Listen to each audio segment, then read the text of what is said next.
Good day, grade 10. So for today, we will have the discussion of our first lesson, which is the distance formula. In many problems, the distance between 2 points of the coordinate plane is required.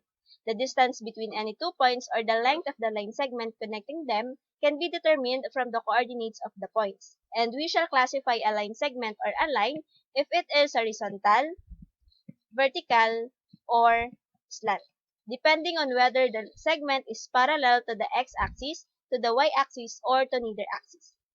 So, consider natin yung activity natin. Let us first find the vertical distances. So, we have vertical line segments AC, DE, GI, and LK, and the coordinates of endpoints of each line segment. So, kung napapansin nyo, kapag vertical line segment, they have the same x values. So, it is true in every vertical line segment. And sa distances naman nila, we have 7, 5, 4, and 5 respectively.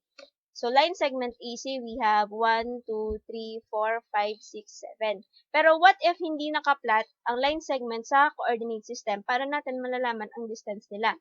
So, kung napapansin nyo, line segment AC, y value ng isa sa endpoint is 6 and another one is -1. And distance is 7 units. So that is 6 minus -1 is equal to the absolute value of 6 plus 1 equals 7 units. It is true in the second line segment, which is DE. 6 minus 1 is equal to 5 units. We also have -2 minus -6 or -2 plus 6, 4 units. And the last one, -1 minus -6, so we have 5 units. So meaning, the length of a vertical line segment joining 2 points is the absolute value of the difference of their ordinates or y values. Now, let's have horizontal distances. So we have horizontal line segments AB, EF, HG, and JK. And for the coordinates of endpoints, we have this. So, kung napapansin nyo, this time, kapag horizontal line segment naman, ang endpoints ay pare-parehas ang y values. And it is true in every horizontal line segment. Sa distances, we have 5, 6, 2, and 4 respectively. So, kung kanina, kapag vertical line segment, to find the length, ang gagawin natin, ima-minus natin ang y values. Dito naman, sa horizontal distances, to find the length, ima-minus natin ang x values.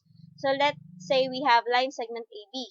So, -6 minus -1, absolute value is absolute value of -6 plus 1 is -5, and absolute value of -5 is +5. So, bakit absolute value? Kasi distance yung kinukuha natin. It should always be positive. So, next we have 2 minus 8. So, -6, and absolute value of -6 is 6 units.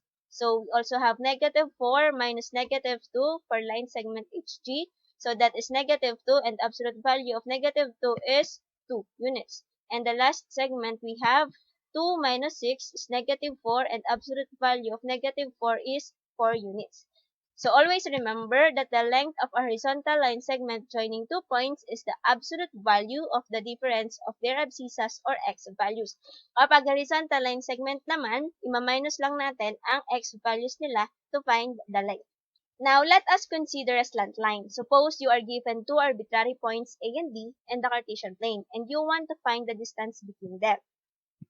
Okay, so this time, i-derive natin ang distance formula. Saan ba siya nagmula?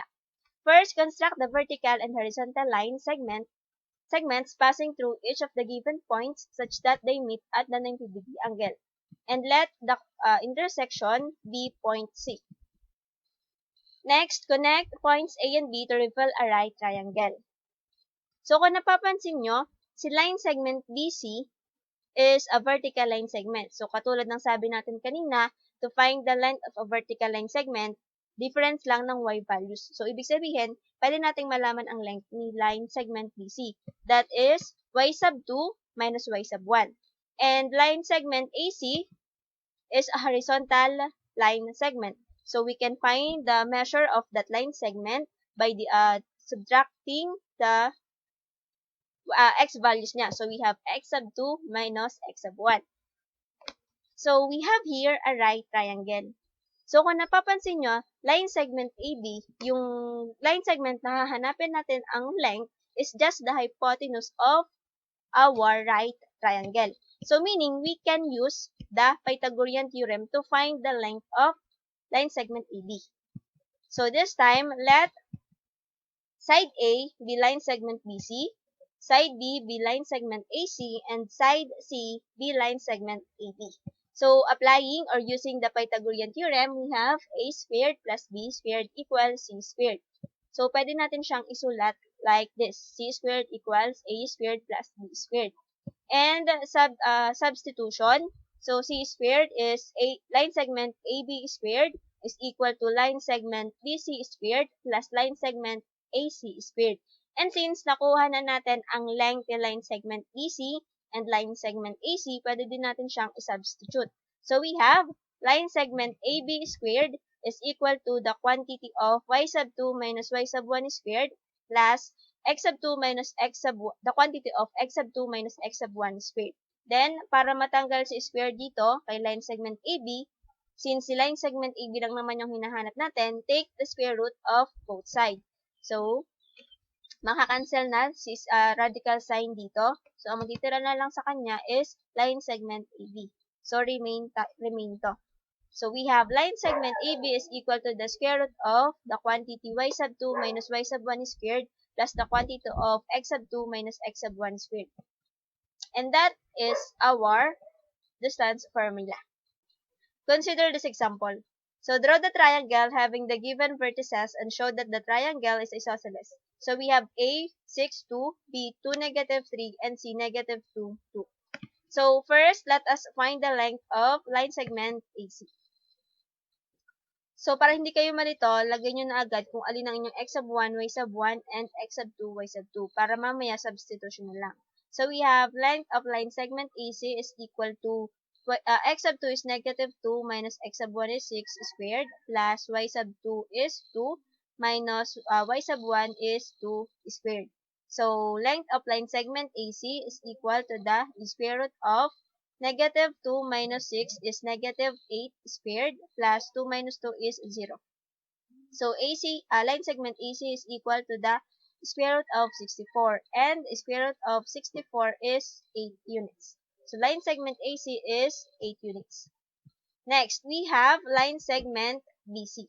So, again, lagyan nyo na agad ang inyong x sub 1, y sub 1, x sub 2, and y sub 2. So, line segment BC is equal to the square root of our x sub 2 is negative 2 minus x sub 1 is 2 squared plus y sub 2 is 2 minus negative 3. So, we have plus 3 squared. Next, line segment BC is equal to the square root of negative 2 minus 2 is negative 4 squared plus 2 plus 3 is 5 squared. Line segment BC is equal to square root of 16 plus 25. And line segment BC is equal to the square root of 41 units. Last side, we have line segment AB. So, we have A, 6, 2, and B, 2, negative 3. Line segment AB rather, is equal to the square root of x sub 2 natin is 2 minus x sub 1 natin is 6 squared plus y sub 2 natin is negative 3 minus y sub 1 is 2 squared. So, we have line segment AB is equal to the square root of 2 minus 6 is negative 4 squared plus negative 3 minus 2 is negative 5 squared. So, we have line segment AB is equal to the square root of negative 4 squared is 16 plus negative 5 squared is 25. So, line segment AB is equal to the square root of 41 units. Okay, so since line segment CB and line segment AB are congruent, the given triangle ABC is an isosceles triangle. Next example, if PX4 is equidistant from A, 5, negative 2, and B, 3, 4, find the coordinates of P. So, ang ibig sabihin, kung ano yung distance ni P kay B, yun din ang distance ni P kay A. So, this time, hanapin muna natin the distance of point P from point A. So, substitution tayo. Line segment AP is equal to x sub 2 natin is x minus 5 squared plus y sub 2 is 4 minus negative 2 plus 2, that is plus 2 squared. So we have line segment AP is equal to the square root of, expand natin ang x minus 5. So we have x squared minus 10x plus 25 plus 4 plus 2 squared, that is 6 squared. So we have line segment AP is equal to the square root of x squared minus 10x plus 61. 25 plus 36. So we have line segment AP is equal to the square root of x squared minus 10x plus 61. Okay? So next, alamin naman natin ang distance ni point P kay point B. So we have line segment BP is equal to the square root of x sub 2 natin is x minus x sub 1 is 3 squared plus y sub 2 is 4 minus y sub 1 is 4 squared. So we have line segment BP is equal to the square root of, expand natin ng x minus 3. So we have x squared minus 6x plus 9 plus 4 minus 4 is 0. So we have line segment BP is equal to the square root of x squared minus 6x plus 9. Okay? So again, sabi natin kanina, kung ano ang distance ni point P kay point A, yun din ang distance ni point P kay point B. So we can say that line segment AP is congruent to line segment BP. So we can also say that the square root of x squared minus 10x plus 61 is equal to the square root of x squared minus 6x plus 9. Since itong dalawang to ang distance, this is the distance of line segment AP and this is the distance of line segment BP. So para makuha natin to find the value of x, tanggalin natin yung radical sign nila. We can square both sides. So makakancel ang radical sign. We will be having x squared minus 10x plus 61 is equal to x squared minus 6x plus 9.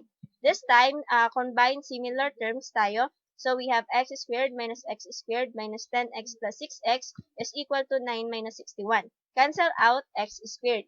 So we now have negative 10x plus 6x, that is negative 4x is equal to 9 minus 61. We have negative 52. Then divide both sides by negative 4 to find the value of x. So we have x is equal to positive 30. So meaning, the coordinates of our point P is 13, 4. So pwede nyong i-check ang answer nyo gamit ang distance formula mismo. So we have line segment AP is 10, same with line segment BP. Or pwede naman kayong gumamit ng application software gaya ng GeoGebra. So pwede nyo siyang i-download. Pwede siyang i-download for free. So we have 2 points, B, 3, 4, and point A, we have 5, negative 2. And our point P, which is our answer, we have 13, 4. So, dito, pwede nyong kuhanin or ma-measure kagad ang distance ng dalawang points para mas madali nyong i-check. So, we have line segment AP is 10, same with line segment BP. So, katulad lang ng answer natin kapag ginamit natin ang distance formula. This time, you may pause this video and try to answer this problem. Okay, for the answer, we have line segment AB3 square root of 2, line segment BC square root of 29, and line segment AC square root of 29. Hanggang dito na lamang po ang discussion ng ating unang lesson. Sana may natutunan kayo. Kung may questions and clarifications, huwag kayong mahihiyang mag-message sa akin. See you in our next video. Keep safe and God bless, Batang Ayles.